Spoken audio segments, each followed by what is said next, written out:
Good evening and welcome to Arizona Illustrated for Wednesday, the 12th of December, 2012. I'm Tony Paniagua. Millions of people will be promising to take better care of their bodies once the new year begins after indulging in an abundance of food and drink during November and December. It may seem like a very difficult and unattainable goal, but fitness experts say you can do it. Tonight we are joined by Deitrich Dianne Benjamin. She is a personal trainer who has won many awards in bodybuilding and fitness competitions. Also with us is Treth Sanchez. She is a Tucson resident who decided to take control of her own fitness. Thanks for being here. Thank you for having us. Yes. So Deitrich, how did the story begin for you? When did you become so interested in working out and in competition and in health and fitness? Okay, I first began with, I was in healthcare and I was working in dentistry, and then my dad got sick.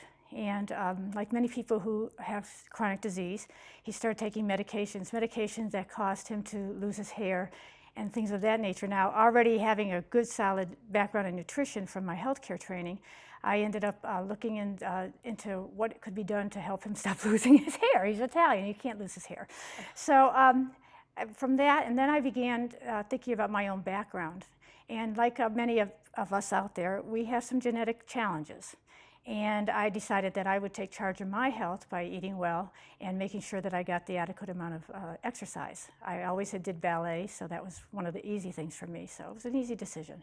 All right, then we'll talk about what that led to in a minute. But then, Treth, when did you discover Deitrich, if I may say that, or when did you meet her, and why did you decide to get involved in this bodybuilding and working out? Well, I finished my MBA and I was a little overweight. It had always been a goal of mine to compete in fitness. So my husband and I have a wellness facility, Life Energy Wellness Center, and one of our patients recommended Deitrich. So I went to her and I entered my first competition in July of last year.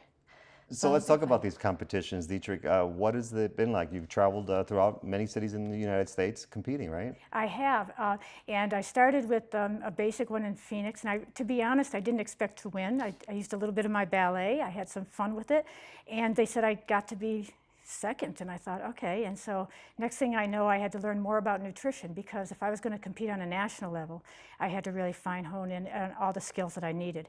And also I had to do a little bit different than the general population. I had to work out a little bit harder. The general population is very lucky in the fact that if they're not competing, they can get by with relatively little time at the gym, and in fact maybe even no time at the gym if they know how to use some of the equipment around their house, including chairs. Mm-hmm. Yeah. Okay. And Treth, so some people say, I can't do it, I don't have any time, I'm too busy. You have an MBA, you have a business, you have 2 children. Yes. How do you find it possible? Going to bed earlier and going to bed later. You can find time. There's always time to take care of yourself. And as a mother, I think it's important to set a good example for your children and to be who you're supposed to be. So working out is part of our lifestyle and eating right. So as a wellness provider and working in our office, it's easy to talk the talk, but to walk the walk is a different story. So it gets me when people go to providers who are overweight, smoking, to ask for nutrition advice. So as being the front desk person to our office, it was important to be fit and well. And Deitrich, I know I'm not embarrassing you by saying this because you've said it to a lot of people. You are 63 years old. Yes. Very impressive body and lots of competitions in the past, and you're still going to continue to work out. I will. What would you say to the average person out there who says, you know what, where do I begin? It's too hard. I think for me, what had to be recognized is, first of all, understanding where my body was. And like I said, I have some challenges. I was born with fetal alcoholism, and so I had to recognize that my nutrition had to be up to date. So you have to look and talk to your doctor about what needs to be done. You have to also recognize that at 63, my body just has to slow down a little bit. I have to give it a little more TLC, a little bit more love. And so I eat very carefully. I eat every 2 hours. I make sure my blood sugar doesn't drop. I make sure I drink tons of water. Water is very important, especially for those of us who are self-conscious about our skin. You want to have pretty skin? Yeah, drink water. Also, the other thing about being 63, and this goes for younger people also, is that sugar equals sagging. And that came from Adele Davis in her old book. And so I really want to get people away from refined foods and eat lean and green. I think that's the easiest way to say it. It sounds simple, but eat lean foods, meats, and also make sure you get some fish in and eat green vegetables. And what about you, Treth? What are your tips for the average person out there who may be watching? Anyone can do it. You can do it at home. It doesn't take any equipment to do push-ups. It doesn't take any equipment to take care of yourself. Going to the grocery store, shopping mindfully, as Deitrich said, and planning. You know, anyone can do it. We were speaking about that ahead of this. You don't have to join an expensive gym. You were saying push-ups are free. Yeah, You can do absolutely. walking is free. Yes. And even chairs, you say something you can exercise Yeah. with a chair, right? Do dips. I mean, you can do many things. Deitrich has a list of workouts for traveling people, and there's no equipment required, really. Just eat right, exercise on a daily basis, and you can. Great. And then Deitrich, in 10 seconds or less, when is your next competition? Where can people see you? My next show will be in Seattle, Washington. It's a very large show. It'll be May 5th. And I'm really excited about that. It's a 4-day show, so it'll be a big one. There'll be about 700 competitors in that. Yeah. Great. Okay. Unless Treth drags me on stage with her in March. Yeah. Well, Deitrich and Treth, thank you very much for joining us. Congratulations to both of you, and good luck with your respective competitions. Thank you you so very much. much. All right.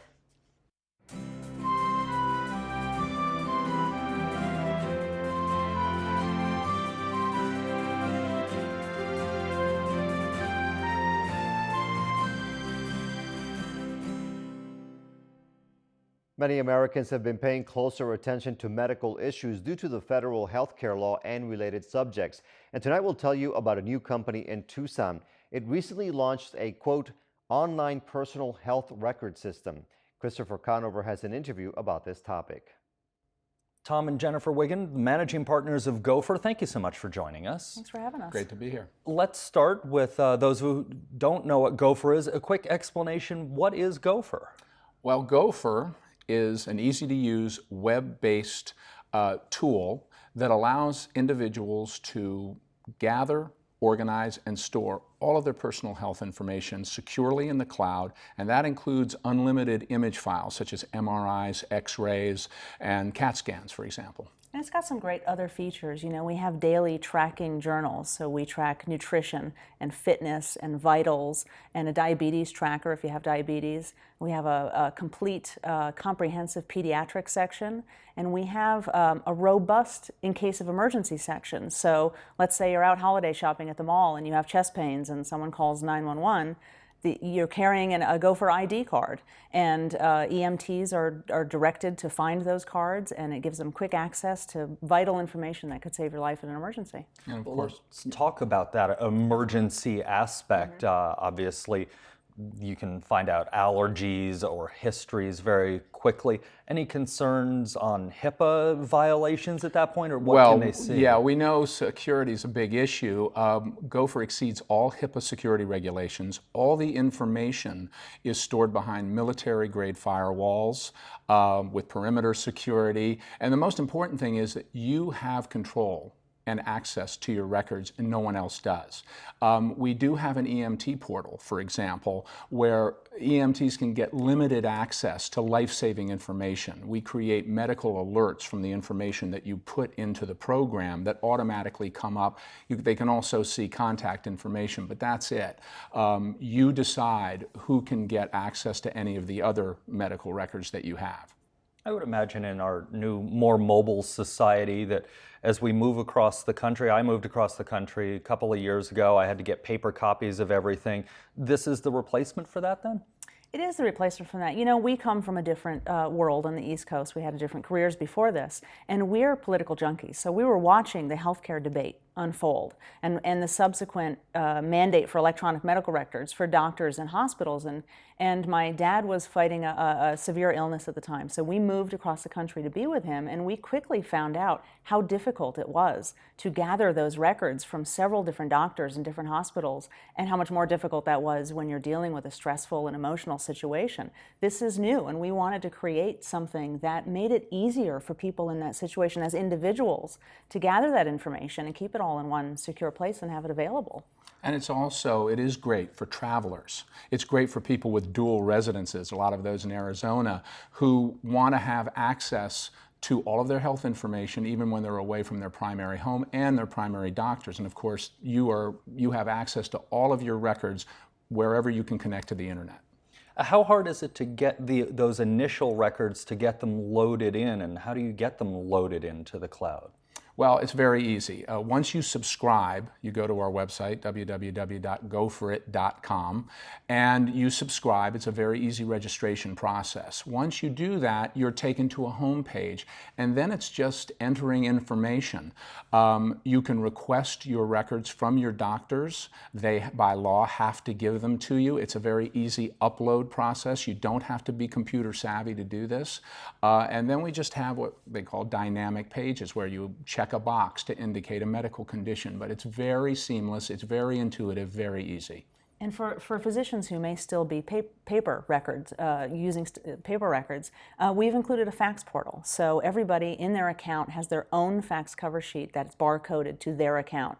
So if they happen to have a physician who's still using paper records and likes faxing records to other doctors or to you, you can ask them to just fax it directly into your personal account. We digitize it, we load it, we let you know that it's there, and then it's an electronic record from that point on. I was going to say, what happens to those of us who came up before the digital age and we have all these paper records, but it sounds like you solve that problem. Well, and one of the things people should keep in mind, it's always good to gather your past records and to know about your past medical conditions, but it's also really smart to start fresh, to start now and start gathering them for the future. Now, every time you go to a doctor's appointment or you have a lab test or a blood test, to get that information and keep your account current. And another important thing is we provide a pre-authorization protocol for your doctors. So if you want to pre-authorize them, they have to come up with some identification that allows them access to your account. So they can directly upload files, exams, that kind of thing. They can track meds if you choose to let them do that. As we wrap this up, if we have aging parents or somebody we're taking care of, is there a way that we can get to their records? Is there a checkoff so I, as a caregiver, can see my parents' records? Well, it's all about individual, giving permission. HIPAA requires that the individual who wants the records and who is viewing the records gives permission. So they would simply get permission from their parents or the elderly person they're taking care of to view those records, and they would have access to that account if they were given permission. All right. Well, thank you both for coming in, and we'll put some more information up on our website about this. We appreciate it. Thanks Thank a lot. you. Thanks. The ongoing struggle to protect the Sonoran Desert from the invasive plant species called Buffelgrass has received a $3.4 million boost from the federal government. Most of the money will be spent on an abatement plan at Tucson International Airport and the surrounding neighborhood. Mark McLemore has an interview. The ongoing invasion of buffelgrass in the Sonoran Desert ecosystem causes problems on a lot of levels. And here to tell us more about it, we have Lindy Brigham. She's the executive director of the Southern Arizona Buffelgrass Coordination Center, which we may also refer to as SABC. Thank you for coming, Lindy. And joining us is Bill Haldeman, who works as a senior landscaper at the Tucson International Airport. And we'll talk about your involvement in this in just a moment. But first, Lindy, describe what happened during this meeting, which was now about 2 weeks ago, between a bunch of civic leaders and the airport authority. Why did this come about? Well, SABC has been working for a while with our federal partners on the wildlands. Buffelgrass is an issue for the environment there. But what this was about was the fact that buffelgrass is also an issue in the urban environment. And so this bus tour was to make people aware of that fact, that this is something we have to deal with in the urban core. And the airport is one of the areas that has a lot of buffelgrass that needs to be dealt with. That's not a wildland. And so this tour was to bring awareness to it and to talk about what kinds of plans we might have for the urban core. And tell us about the grant that's coming into play now. So as you know, FEMA deals with disaster, but they're also interested in preventing disasters. So the Office of Emergency Management in Pima County came to us and said, would we be interested in working in a pre-disaster mitigation grant? And so we worked with the airport and with Pima County to submit this grant, and it was awarded to the airport and to the county. And the decision to focus on the international airport, or rather the TIA, is what now? Why was that neighborhood cited? So FEMA is interested in disasters that could happen where we have a lot of infrastructure and we have a lot of human beings that could be impacted. And so the airport is one of those areas with a lot of high-value infrastructure and a lot of people going through it.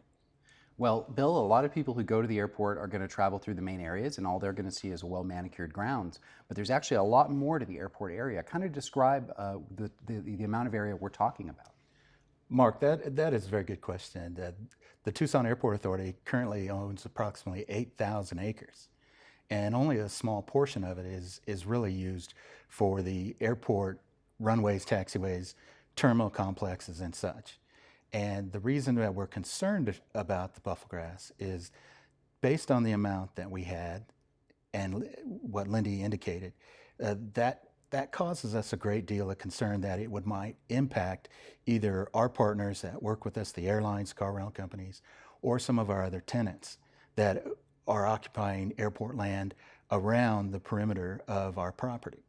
And when you start talking about that, that could be millions of dollars easily in one day if we had an issue that was caused by Buffelgrass, such as a wildfire, that might shut down either the airport or any one of our tenants.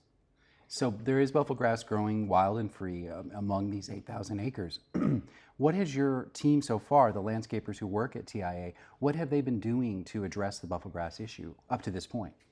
We have a dedicated group of individuals that we're constantly monitoring a reduction program of the Buffelgrass that includes some mechanical work and also some herbicide spraying.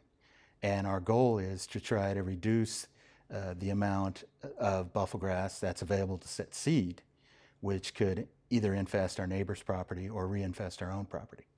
Well, we talk a lot about the wildfire threat that Buffelgrass presents because it's not a native plant and it also burns at a much higher temperature than desert plants when they do burn. I understand that you yourself had a close encounter with a Buffelgrass fire, and I was hoping you could tell us about that. Unfortunately, that is true, Mark. I did actually start a fire inside the movement area of the airport. It was in our major wash that runs through the airport, which actually runs through the airfield. And initially, my thought was I could put that fire out myself. We carry fire extinguishers on our field tractors, and as I turned around and got a little bit closer, and the wind was blowing probably 20 to 25 miles an hour, it got into a big fire rather quickly. I would say about 2 to 3 minutes.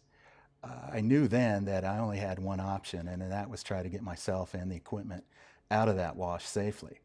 My experience was I've never experienced anything that hot in my life. I mean, the whole side of the field tractor glass I thought was going to break based on that temperature. It was very hot. And it did about 2 acres in several minutes. But we're lucky, the Tucson Airport Authority has its own fire department. We have an agreement with the Arizona Air National Guard's fire department to work together. And the 2 fire departments actually responded to that fire and worked it quite quickly. Well, when you say set the fire, also we should say that this was something that could happen to anyone doing landscaping work in an area where Buffelgrass is growing.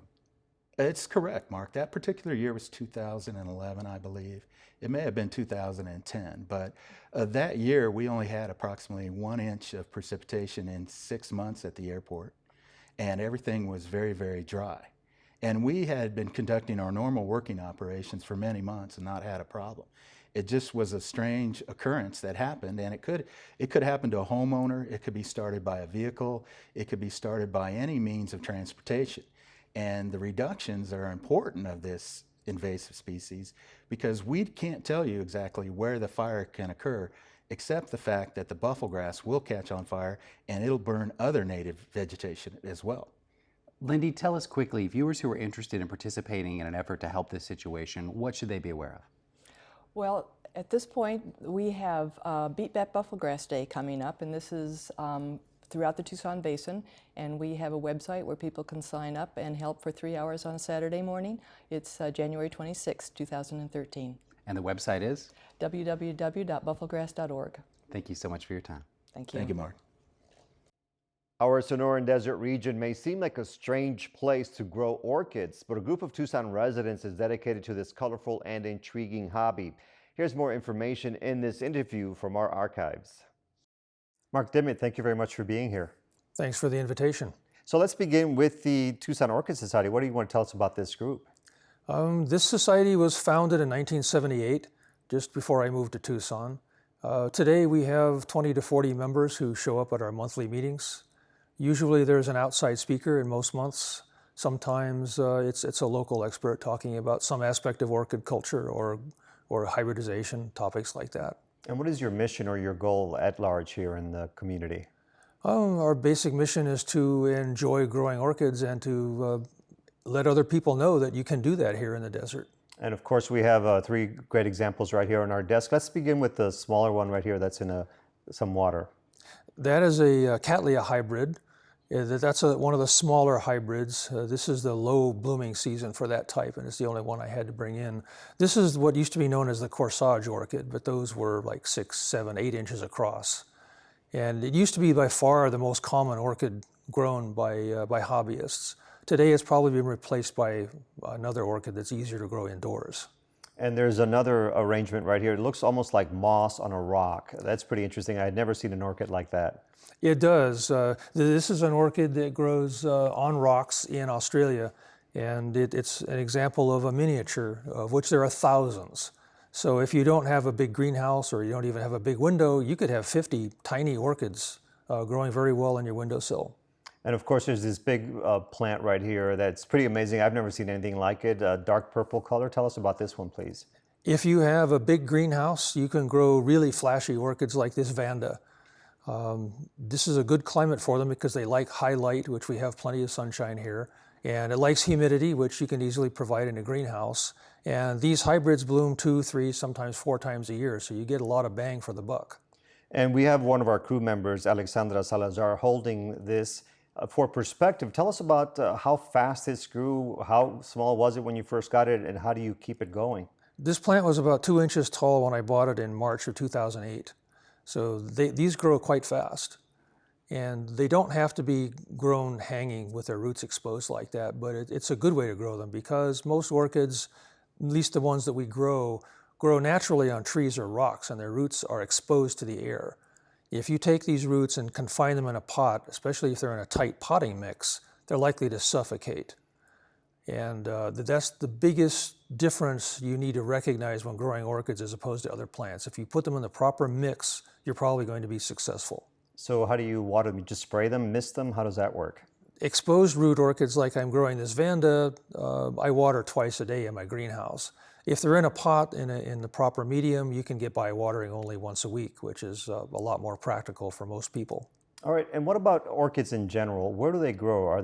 Can they be found on all continents, or are they limited to the tropics? Orchids are found growing naturally on every continent except Antarctica. They occur in every habitat. They're not just in the tropics, but you find them all the way up into the Arctic Circle. Northern Alaska has orchids. We have about 30 native orchids here in Arizona. There aren't any that grow in the Sonora Desert proper, although there is one that grows in our oases. And there are the other 30 species that we have in Arizona grow just beyond the desert, up in the oaks and pines. And tell us a little bit about the membership. How many people are in it, and do they come from different backgrounds? You don't have to be a botanist, in other words. No, most of our members are complete amateurs and no botany background. They discover something they like and they learn to grow by trial and error. In many plant clubs, we say that a measure of how good a grower you are is how many plants you've killed in your lifetime, because that's how you learn. How did the fascination with these plants begin with you? I fell in love with these when I was a small child. I had a great aunt who I went to visit one day, and she had a spider orchid growing on her, well, it wasn't growing there, but it was on her display on her dining room table. And I had never seen anything so strange and exotic. It was green and black and very narrow petals, almost a foot across. And I was completely smitten because I didn't know there were such things existed. And by the time I was 10, I had my first couple of orchids that I was growing in Southern California. And it's become a huge hobby. Tell us a little bit about your greenhouse. You say you're telling me. It's more than a hobby for me. It's an obsession. I have a 2,000 square foot greenhouse, which is bigger than my house. And I have probably 3,000 or 4,000 orchids in there, plus a whole lot of other plants. And you actually loaned some to the Tucson Botanical Gardens, which right now is showing some orchids here in Tucson? Yes, the Tucson Botanical Garden has a new display of orchids in their greenhouse, which they also share with the butterfly exhibit. And my understanding is it's a more or less permanent exhibit, so you should be able to see orchids in flower there anytime you visit. Mark, and when people see these flowers, they're so bright and they look so exotic. Is this an easy hobby or a difficult hobby? How would you describe it? Orchids have somewhat different growing requirements than most of the other plants people grow, but I consider them to be very easy. They're definitely easier than African violets. They're easier than ferns, at least here in the desert. They're even easier than cacti to grow indoors. You recognize what their different needs are, and it's very easy to keep an orchid alive and almost as easy to keep them in flower. Okay, and then finally, when and how often do you meet? We meet once a month. You can find the meeting information on our website, which is TucsonOrchidSociety.org. The public is welcome, obviously, to come in. Public is welcome. You don't have to be a member to attend.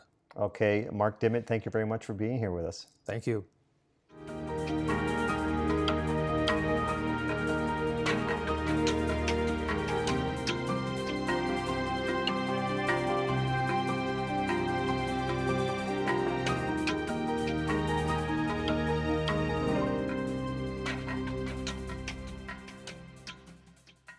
The Downtown Parade of Lights in Tucson is being held this Saturday night beginning at 6:30. And tonight we'll give you a preview of what you might expect to see this weekend.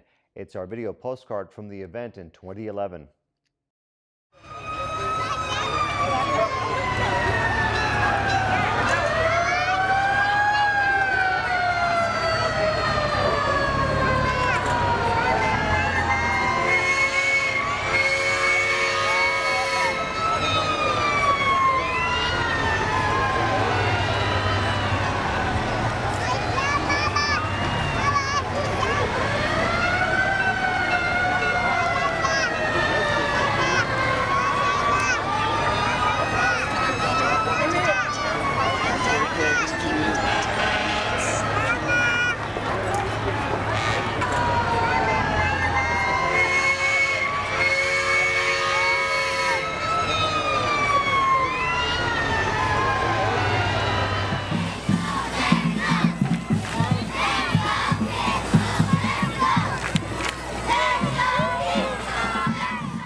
You can get more news and information on our website, azpm.org. To comment on any story you saw tonight, click on it online and go to the bottom.